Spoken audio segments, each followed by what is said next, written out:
It's Windless Nerd Out time! 9:26 a.m. edition coming at ya. How you guys doing today? Happy Windless Nerd Out time, you guys. And today we're going to be talking about how much protein. J-Mo, what's up, buddy? How you doing? Come join the party. Making his daily appearance here. How much protein we can absorb at one time. All right, and when we talk about how much protein we can absorb at once, there's a lot of different numbers out there on the internet. We're being told different things all the time. 20 after your workout, 20 before. You can only absorb 8 to 10 in an hour, a lot of sources say. So what's the truth? Well, first let's talk about how protein's absorbed.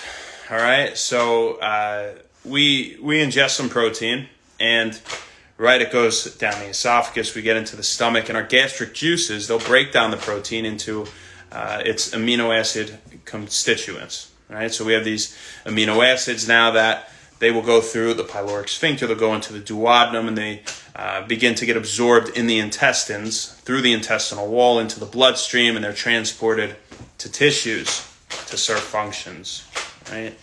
Now, so the question is, with protein absorption, how fast can we absorb that protein through the intestinal wall to get it into the bloodstream, right? And we are limited. We only have so many cells capable of doing this in the intestine, and so we can only absorb a certain amount at once. That is true.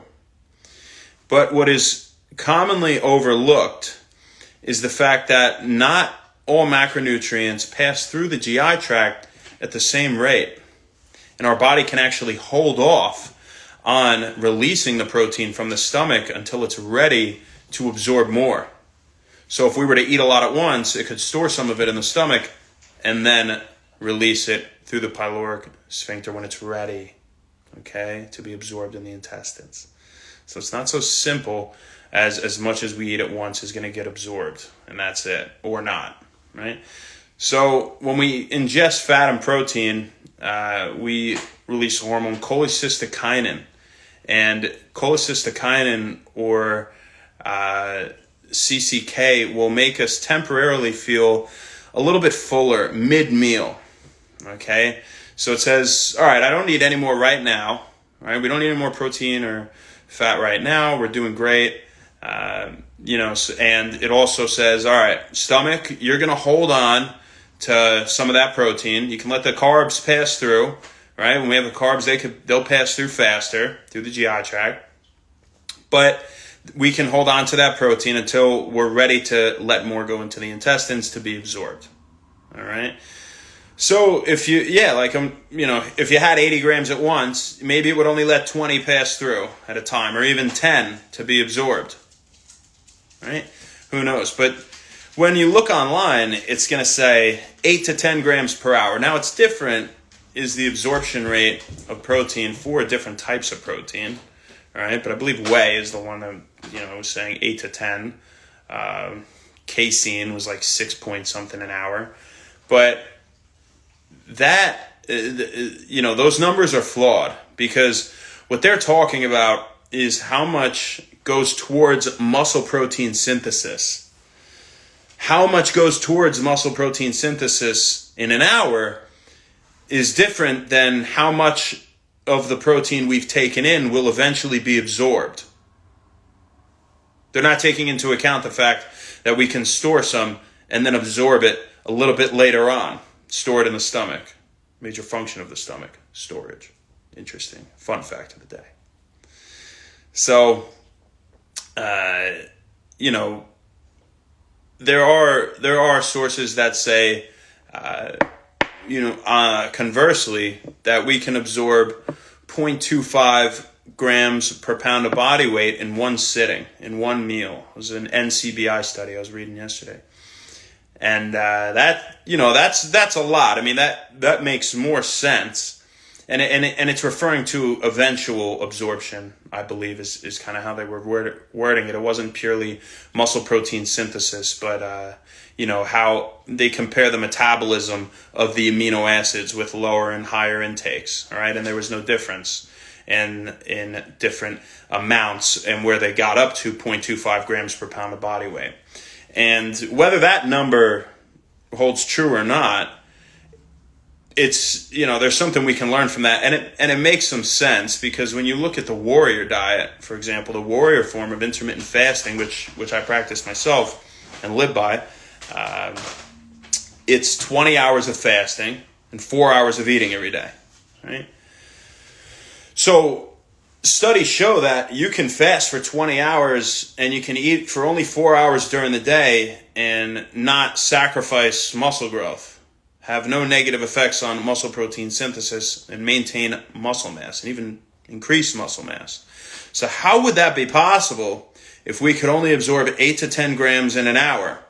And when we're talking about building muscle in our previous videos, right, well, we talked about burning fat and with protein intake for the person who's, the average person who's active and does a lot of strength training. And we talked about 0.63 or 64 to 1.23 grams per pound of body weight in a day, I believe it was. And so say we fall at a gram per pound of body weight, it could go even up to 1.5 grams per pound of body weight in a day. All right, if you're somebody that strength trains frequently and you want to build muscle, like we've said previously here at Wend Wellness. But how is that? How the hell is that possible? If I'm only absorbing 8 to 10 grams in an hour, it doesn't make sense, right? If I was gonna have 1 gram per pound of body weight in a day and I was absorbing 10 in an hour, I would need 20 hours to get 200 grams if I was a 200-pound person. So I would need like 22 hours. I'd have to eat all day and not sleep. It doesn't really seem like it makes a lot of sense. And how would that play into how we performed and how we lived and functioned well as hunter-gatherers? Where we would make a kill and then eat a bunch of food in a couple hours and then not eat for a day. How would the body manage that if we're only absorbing 10 in an hour? It obviously isn't the case, right? Those studies are flawed. It just doesn't make any sense. You don't need to know anything about science to understand that, right? But if we do, it helps a little bit more to debunk that myth. So let's go back to the 0.25 grams per pound. Now, even if that is the most, I mean, fine. If you're fasting for 20 hours and then you're eating for 4, now you can hit in those 4 hours at 0.25 grams per pound of body weight each hour. You are hitting 1 gram per pound of body weight in the day in 4 hours, and you're absorbing all of it. You're making use of all of it.